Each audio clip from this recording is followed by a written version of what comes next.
రాష్ట్రపతి భవన్ చరిత్రలో తొలిసారి ఓ ఉద్యోగి వివాహానికి వేదిక కానుంది. రాష్ట్రపతి వ్యక్తిగత భద్రతాధికారిగా విధులు నిర్వహిస్తున్న CRPF assistant commandant Poonam Gupta వివాహం జరుపుకునేందుకు రాష్ట్రపతి ద్రౌపది ముర్ము ప్రత్యేకంగా అనుమతిచ్చారు. దాంతో ఈ నెల 12న పూనం గుప్తా వివాహం రాష్ట్రపతి భవన్లోని మదర్ తెరీసా క్రౌన్ కాంప్లెక్స్లో జరగనుంది. జమ్మూ కాశ్మీర్లో సిఆర్పిఎఫ్ అసిస్టెంట్ కమాండెంట్గా సేవలు అందిస్తున్న అవనీష్ కుమార్తో పూనం గుప్తా 7 అడుగులు వేయనుంది.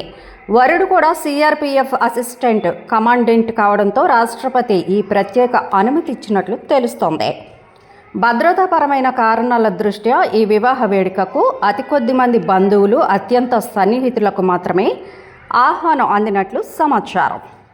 మధ్యప్రదేశ్కు చెందిన పూనం గుప్తా 2018లో యూపీఎస్సీ నిర్వహించిన సిఏపిఎఫ్ పరీక్షలో 81వ ర్యాంక్ని సాధించారు. ఇటీవల జరిగిన గణతంత్ర వేడుకల్లో సిఆర్పిఎఫ్ మహిళా దళానికి పూనం గుప్తా సారథ్యం కూడా వహించారు.